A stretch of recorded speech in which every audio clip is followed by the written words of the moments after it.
Welcome to the What is Stoicism podcast.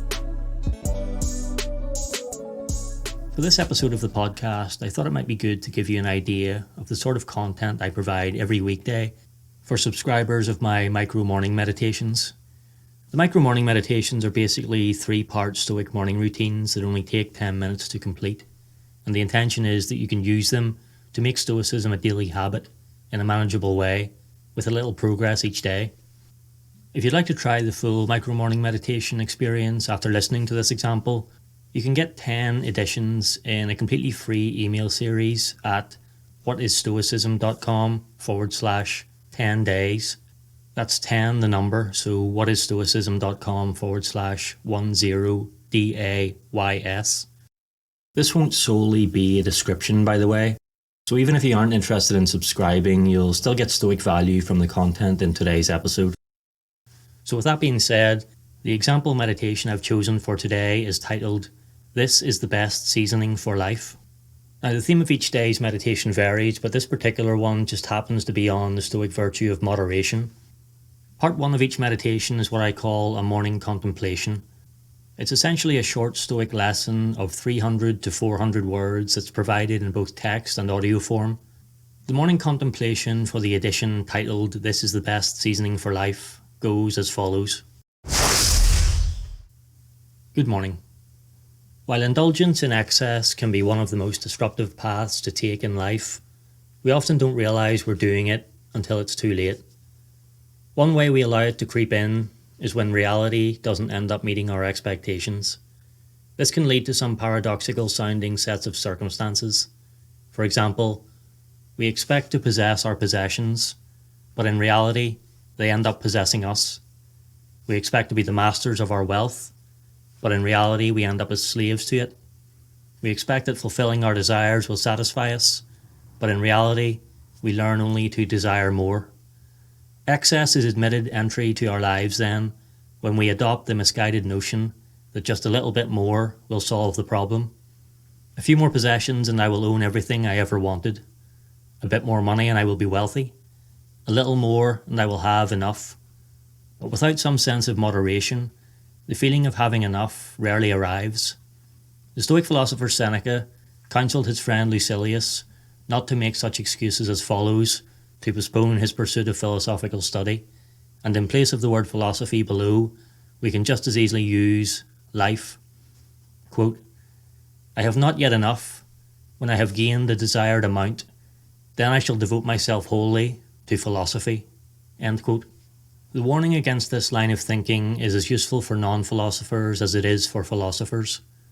Why spend so much time collecting things from the external world when, as Ralph Waldo Emerson put it, the secret of fortune is joy in our own hands?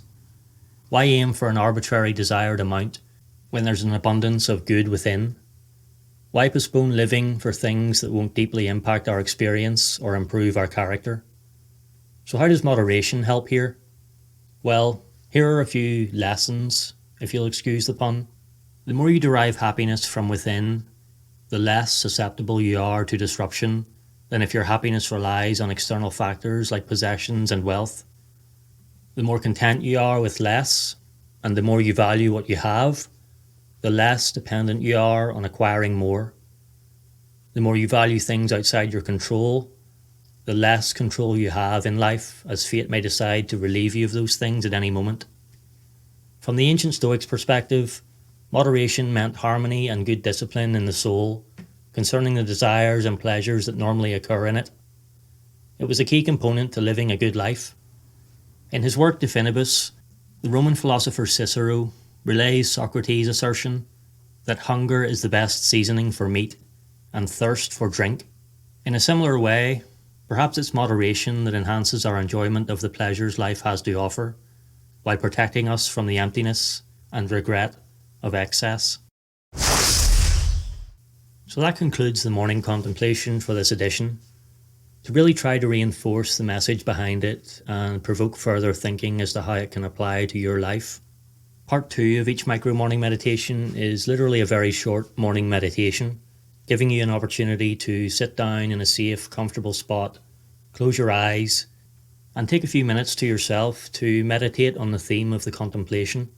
To give you an idea of the form this takes, I'll now guide you to briefly reflect on the key points from today's example.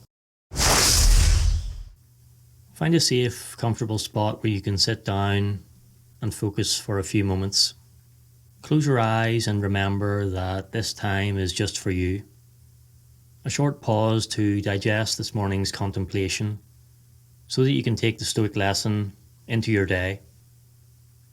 I'll guide you with some questions and leave space after them so you can think about your responses.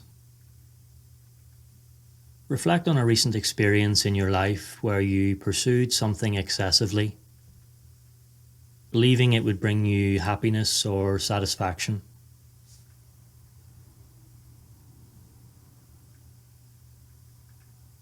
What were your initial expectations? And how did the reality of the situation compare?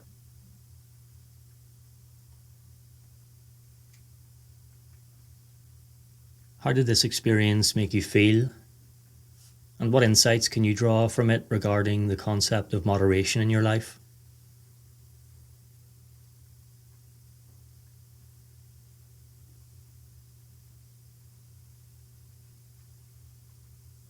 Consider the possessions or desires in your life that you feel most attached to or dependent on.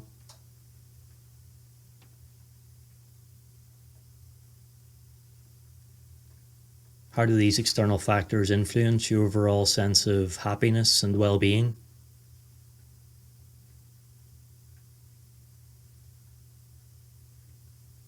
Reflect on the idea that deriving happiness from within can make you less susceptible to disruption. How might you work on cultivating internal sources of happiness and contentment?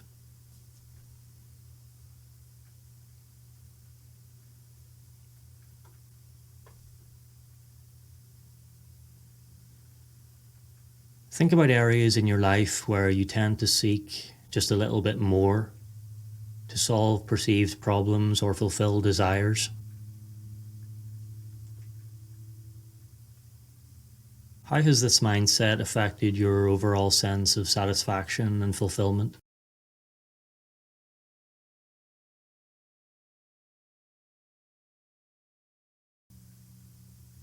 In what ways can you embrace moderation and value what you already have, rather than constantly striving for more?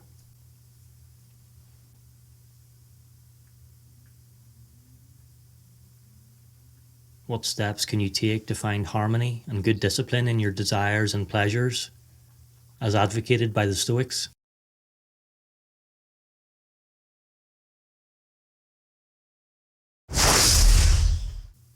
Hopefully that short meditation allowed you to think more deeply about how the overall Stoic lesson applies to your life and what practical steps you might take to make use of it. To further digest the lesson, part 3 of each micro-morning meditation lists the self-reflection questions from the morning meditation as journal prompts, giving you the opportunity to write down and thereby clarify your thoughts. There's a quote from the French philosopher Pierre Hadot that I think really captures the value of doing this for a few minutes each day. Quote, "When one formulates one's personal acts in writing, what was confused and subjective becomes thereby objective." End quote. And with that, the 3-part Stoic morning routine is complete. I've been really encouraged by the feedback I've received on these from subscribers. I think people appreciate the chance to learn more about practical Stoicism in a manageable way, and in a way that they can concentrate on one idea at a time and try to implement that idea as they go about the rest of their day. Hopefully you find this example contemplation and meditation useful, even if you aren't interested in the micro morning meditations. But again, if you'd like to try more of them, you can get a free 10-day series at whatisstoicism.com/10 days. Thanks as always for listening, and I hope you'll join me again in the next episode of the What is Stoicism podcast.